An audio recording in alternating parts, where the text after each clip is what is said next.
Hi, I'm Cat Wildman, co-founder of the Global Equality Collective, and this is my office. You got me. It wasn't my real office. This is my real office. I work from my spare bedroom because partly because of lockdown, partly because I am a co-founder, and that means that you don't really have money to spend on offices for a while.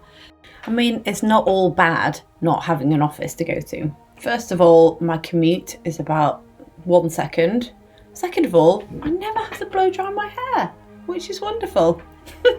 So how did I get here? I studied chemistry and biology at school and graduated with a biomedical sciences degree in 2004. I'll always be a science nut, but these days my chemistry experiments mainly consist of having loads of fun with my kids and making a huge mess. And also because I'm a fairly terrible cook, I think that counts as chemistry experiments too. Yes!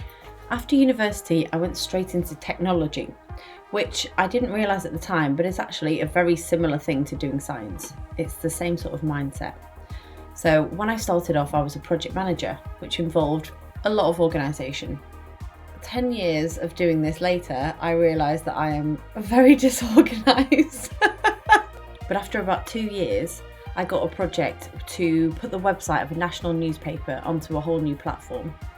This was the moment I fell in love with digital. These photos are from the night we went live. We worked all night long and it was incredible to see all of our hard work in action. You notice anything about those photos? Very often, I was the only woman in the room. Now, throughout my career, I went from strength to strength in digital, but the numbers of women didn't seem to be changing. In 2017, the Gender Pay Gap Reporting Initiative came out, and by that time I was a very senior woman in technology. The UK government's Gender Pay Gap Reporting Initiative said that any company with 250 or more employees had to report their gender pay gap every single year. It kind of felt like the finger of destiny was pointing down on me. A lot of my female peers in technology felt exactly the same. We were some of the worst offenders. Science, technology, engineering and maths departments were bringing the figures down because our numbers of females were so low. I felt a personal draw to investigate this problem purely because every time that I posted a job and I was recruiting for somebody, I would just get this pile of CVs and they would all be from males. And I just kept thinking to myself, where are all the women? So I started researching why were females graduating in STEM subjects but they weren't going into them for a career? And if they were going into them for a career, why weren't they staying around? Being a scientist by training, I love a framework. A framework is not a set of instructions. It's something on which to base your experiments, a foundation. I looked everywhere for a framework for gender equality in businesses. There wasn't one.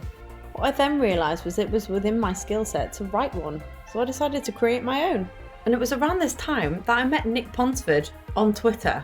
She was doing exactly the same sort of thing, but for education. It was like it was meant to be. My name's Nick Ponsford and I'm co-CEO and founder of the GEC.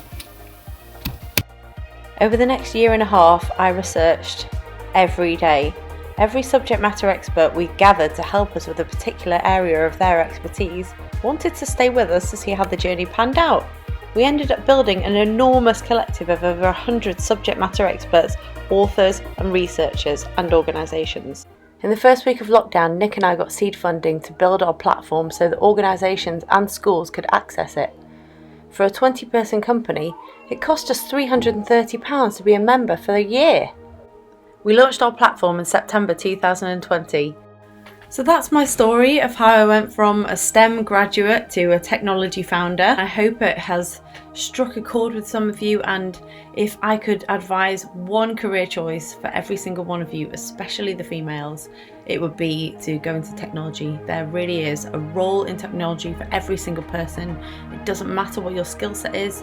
You don't have to be a coder or an engineer. You can be a business analyst, a graphic designer, a product manager, a project manager. The choices really are endless. There is a job for everyone in technology, and if anyone has any questions or they want to know where their personality and skill set would fit in technology, then I would be more than happy to answer them.